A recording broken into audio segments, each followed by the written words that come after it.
መጋቢት 6 ቀን 2018 ዓመተ ምህረት ከጠላት ጋር በመሰለፍ ህዝባችንን ለተጨማሪ ጥቃት አሳልፎ የሚሰጥን ማንኛውም አካል አንታገስም። መጪውን ያገዛዙ ምርጫ አስመልክቶ ከአማራ ፋኖ ብሔራዊ ንቅናቄ አፋብን የተሰጠ መግለጫ። የአማራ ህዝብ በጨፍጫፊው የብልጽግና አገዛዝ የዘር ማጥፋት ጦርነት ተከፍቶበት ህፃን፣ አዛውንት፣ ሴት፣ ወንድ፣ ወጣት፣ ሽማግሌ ሳይል በአየር በምድር እየተጨፈጨፈ ይገኛል። የአማራ ህዝብም ሊያጠፋው ከመጣው አረመኔ አገዛዝ ራሱን የመከላከል ከፍተኛ ተጋድሎ እያደረገ በድል እየገሰገሰ ነው። ይህ አገዛዙ የለኮሰው ጦርነትም በአማራ ህዝብ ላይ ብቻ ሳይወሰን በሌሎችም የሀገሪቱ ግዛቶች ደም አፋሳሽ ሆኖ ቀጥሏል። በዚህ የአገዛዙ ጦረኛ ባህሪ የተነሳ በመላ ሀገሪቱ ሰላም ከጠፋ ዓመታት እየተቆጠሩ ነው። በአሁኑ ሰዓት ሀገራችን በጦርነትና በግጭት እየታመሰች፣ ዜጎች በአገዛዙ ወታደሮች እየተጨፈጨፉ፣ ሚዲያዎችም አፍኖና ዘግቶ በተፎካካሪ ስም የተደራጁ ካቢኔዎቹንና በሀገር መከላከያና በጸጥታ ተቋማት አመራር ስም ያስቀመጣቸውን ዘር ጨፍጫፊ ጀነራሎቹን ይዞ አገዛዙ የምርጫ ቅስቀሳ ጀምሯል። ይህ አገዛዝ የሚያወራው ምርጫ ነፃና ገለልተኛ ሊሆን ቀርቶ ከዚህ ቀደም ከነበሩትም አሳፋሪ ምርጫዎች የባሰ እንደሚሆን የአገዛዙን ባህሪ የሚያውቅ ሁሉ የሚረዳው ነው። የአማራ ፋኖ ብሔራዊ ንቅናቄ ይህ ምርጫ አገዛዙ የአማራን ህዝብና መላው ኢትዮጵያውያን ለቀጣይ 5 ዓመታት ለመግደል የሚያስችለውን ሰርቲፊኬት ለማግኘት ያቀደው እንደሆነ ይገነዘባል። በመሆኑም በዚህ የአማራን ህዝብ በታቀደ መልኩ በድሮንና በመካናይዝድ ጨምሮ በማንኛውም የጦርነት ስልት እየጨፈጨፈው ያለው ዘረፈጅ የማደናገሪያ ምርጫ በተመለከተ የሚከተሉትን ማሳሰቢያዎች ማቅረብ እንፈልጋለን።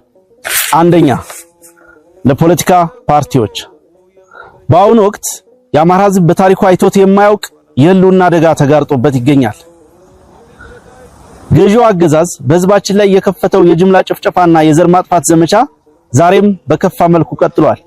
አገዛዙ በአማራ ህዝብ ላይ ያካሄደ ያለው ጅምላ ጭፍጨፋ የአደባባይ ምስጢር ነው። ንጹሃን በገዛ ቀያቸው እየታረዱ፣ ከተሞች በከባድ መሳሪያ እየፈረሱና ህዝባችን የማንነት ጥቃት እየደረሰበት ይገኛል። በመሆኑም የምናደርገው ትግል በመደበኛና ሰላማዊ የፖለቲካ ትግል ሊመለስ የማይችል ህዝብን ከጥፋት የማዳን የህልውና ትግል ነው። ይህ ጨፍጫፊ አገዛዝ ህዝብን መዋሸት፣ ማታለል፣ መካድ፣ ማስመሰል እና ጥላቻ መሰረታዊ የአገዛዝ ስልትና ባህሪዎቹ ናቸውና ምርጫን አጀንዳው ቢያደርግ ብዙም አያስገርምም። ምርጫን እንደ መርህ የሚያየው ዓለም አቀፉ ማህበረሰብ የአገዛዙን ባህሪ ተረድቶ ጆሮ የነፈገውን ይህንን የማጭበርበር ስልት የተቋማት መሪዎች፣ የሚዲያ ሰዎች፣ የሃይማኖት አባቶች፣ ሲቪክ ማህበራትና የፖለቲካ ፓርቲዎች ለማጀብ በሂደት ላይ መሆናቸውን ተገንዝበናል። ይህም ያገዛዙ የጭፍጨፋ ዕቅድ ተባባሪነታቸውን ያሳዩበት ወይም ከልክ ያለፈ አድርባይነታቸውን የሚያሳይ አስፈሪና አሳፋሪ ክስተት ሆኖ አግኝተነዋል። የአማራ ህዝብ ለተከታታይ 3 ዓመታት በግልጽ ጦርነት እየተለበለበ ባለበት ድምጻቸውን አጥፍተው አንዳንዶቹም ከጨፍጫፊው ጎን ቆመው ያየናቸው አካላት ዛሬ የተለመደውን የቁማር ምርጫ እናሟሙቃለን ብለው መነሳታቸው የአማራ ህዝብ የሚያደርገውን ተጋድሎ ብቻ ሳይሆን የህዝቡን ህልውናም ጭምር የካዱ መሆናቸውን የሚያሳይ ነው። በመሆኑም ህዝብን በጅምላ ለመጨፍጨፍ የሚያስችል ሰነድ ለማግኘት በማሰብ የሚደረገው ምርጫ የሚያጅቡ የፖለቲካ ፓርቲዎችንና በማንኛውም መንገድ የሚያግዙ አካላት ከአገዛዙ እኩል የአማራ ህዝብ ጠላት መሆናቸውን ለማሳወቅ እንወዳለን።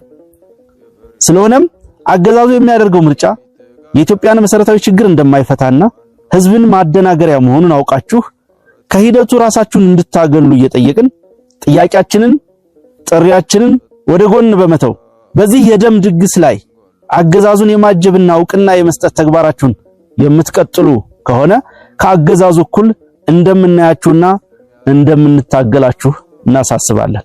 ሁለተኛ፣ ለመላው የአማራ ህዝብ ሁሉንም የሰላማዊ ትግል አማራጮችን ከሚጠበቅበት የትግስት እርከን በላይ ያንተን ያክል የተጠቀመ ህዝብ አለ ማለት አይቻልም። ነገር ግን አገዛዙ ፍትሃዊና ህጋዊ ጥያቄዎችን በመመለስና ችግሮችን በመፍታት ፋንታ መልሱ የጅምላ ጭፍጨፋ ሆኗል። ይህ አገዛዙ ሊያደርግ ያሰበው ምርጫም አንተን ለማጥፋት ተጨማሪ ጊዜ የሚገዛበት ለመሆኑ የተሰወረ አይደለም። አገዛዙ በየቀኑ በድሮን በጅምላ እየጨፈጨፈ ልጆች በአገዛዙ ማጎሪያዎች እየተሰቃዩ ባሉበት ሁኔታ ይህ የአገዛዙ የምርጫ ድራማ ሞትህን እንደመፍቀድ መሆኑን ተረድተህ እያደረክ ያለውን ሁለንተናዊ ትግል አጠናክረህ እንድትቀጥል ጥሪያችን እናስተላልፋለን። ሶስተኛ፣ ለመላው የኢትዮጵያ ሕዝብ የተከበርከው የሀገራችን ሕዝብ ሆይ መቼም የአማራ ሕዝብ እያሳለፈ ያለውን ያልተቋረጠ መከራ ላንተ መንገር ለቀባሪ ማርዳት ነው ብለን እናምናለን። የብልጽግናው ጨፍጫፊ አገዛዝ በአየር በመካናይዝድ በእግረኛ ሰራዊት ለተከታታይ 3 ዓመታት መጨፍጨፉን በመካድ ሰላምንና ሰላማዊ ምርጫ እናደርጋለን እያለ በሚዲያዎቹ ደጋግሞ ሲናገር ይደመጣል። የሥርዓቱ ያገዛዙ ቃል አቀባዮችና ምስለኔዎችም ሀፍረት አልፈጠረባቸውምና እንደተለመደው አይናቸውን በጨው አጥበው የሰላም ቃላትን መደርደሩን ጀምረውታል። በመሆኑም ያገዛዙ ተጨማሪ ጊዜ ከተሰጠው ሀገራችንን ከዚህ በላይ የከፋ አደጋ የሚያጋጥም መሆኑን ተገንዝባችሁ ለአገዛዙ የይስሙላ ምርጫ ትብብር በመንፈግ ይልቁንም ህዝባዊ እምቢተኝነትን በማቀጣጠል በቅርብ ጊዜ ለምናደርገው የመጨረሻው የትግል ምዕራፍ ለሚቀርበው ጥሪ በንቃት እንድትጠብቁና ከትግላችን ጎን እንድትሰለፉ የአማራ ፋኖ ብሔራዊ ንቅናቄ ከወዲሁ ጥቆማውን ለማቅረብ ይወዳል። አራተኛ፣ ለሚዲያ ተቋማት የአምባገነኑ አብይ አህመድ አገዛዝ የራሱን ህዝብ በጅምላ ከመጨፍጨፍ አልፎ ሀገራችን መልካም ጎረቤት እንዳይኖራት በሁሉም አቅጣጫ ጦር እየሰበቀ ይገኛል። ከሰለጠኑት ሀገራት ጋር በሚያደርገው ግንኙነት ውይይትና ጉዞ የልማትና የእድገት ማሳለጫ ማሽነሪዎችን ሳይሆን ጅምላ ጨራሽ የጦር መሳሪያዎችን፣ የሰላም ስምምነት ሳይሆን ጠብጫሪ ውሎችን እየተፈራረመ ይገኛል። ይህ አገዛዝ የኢትዮጵያን ህዝብ በማደናገርና በማጭበርበር የመንግስትነት በትረ ስልጣኑን ከያዘ ጀምሮ አንድም ቀን ሰላም ሳያገኝ የኖረ ቢሆንም ካለፉት 3 ዓመታት ጀምሮ ደግሞ በጅምላ እየጨፈጨፈው ያለው የአማራ ህዝብ አልበቃው ብሎ በአሁኑ ሰዓት በሁሉም የሀገሪቱ አጠቃላይ ቀጠናዎች የጦርነትና የግጭት በር ወለል ብሎ እንዲከፈት ሌት ተቀን እየሰራ ይገኛል።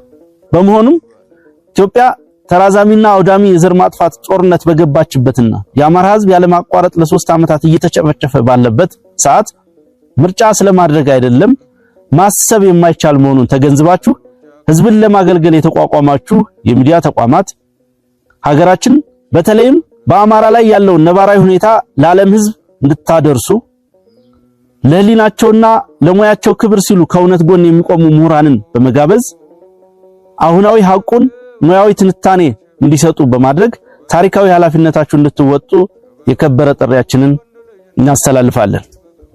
አምስተኛ፣ ለዓለም አቀፉ ማህበረሰብ የኢትዮጵያ ህዝብ ላለፉት ዘመናት በብዙ መከራና ውጣ ውረድ ውስጥ እያለፈ ስለመሆኑ ከዓለም የተሰወረ አይደለም።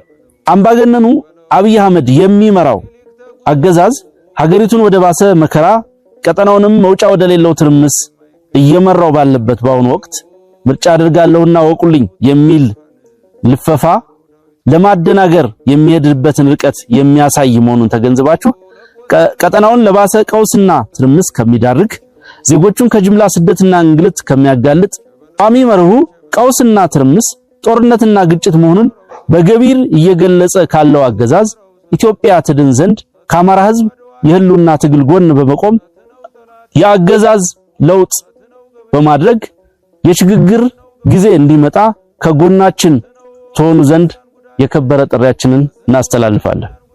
6 አገዛዙን እየታገላችሁ ለምትገኙ የጸረ ብልጽግና ኃይሎች ሀገራችን ኢትዮጵያ በአሁኑ ወቅት በታሪኳ አይታው በማይታወቅ የታሪክ አጋጣሚና እጅግ አደገኛ በሆነ ቀውስ ውስጥ ትገኛለች። በዚህ የታሪክ አጋጣሚ ስልጣኑን የተቆጣጠረው አገዛዝ የህዝቡን የለውጥ ፍላጎት ወደ ጎን በመተው ሀገሪቱን ወደማያልቅ የጦርነት አዙሪት፣ ማህበራዊ ምስቅልቅልና የኢኮኖሚ ድቀት ውስጥ ከቷት ይገኛል። ሀገራዊ አንድነታችንም አደጋ ላይ ወድቋል።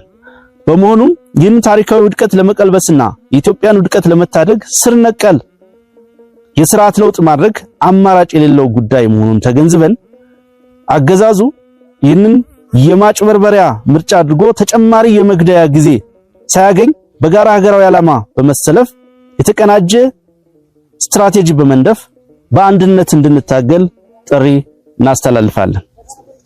7 ለመምህራን፣ ለትምህርት ተቋማት አመራሮችና የመንግስት ሰራተኞች አገዛዙ ለማደናገሪያነት ያደርግ ያሰበው ምርጫ እንድታስፈጽሙለት በዋነኝነት እናንተን ለመጠቀም ውሳኔ ያሳለፈ መሆኑ ይታወቃል።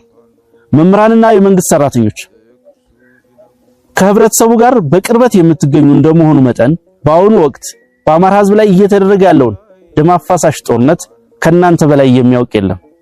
በመሆኑም ይህንን ያገዛዙን ድርጊት ባለመቀበል ለህዝባችሁ ያላችሁን ወገንተኝነት በተግባር እንድታሳዩ አደራ እንላለን። በመጨረሻም ይህንን ጥሪያችንን ተላልፎ ከጠላት ጋር በመሰለፍ ህዝባችንን ለተጨማሪ ጥቃት አሳልፎ የሚሰጥ ማንኛውም አካል ላይ እርምጃ የምንወስድ መሆኑን ለመላው ሰራዊታችን ትዕዛዝ የተላለፈ ስለመሆኑ እናሳውቃለን። የአማራ ፋኖ ብሔራዊ ንቅናቄ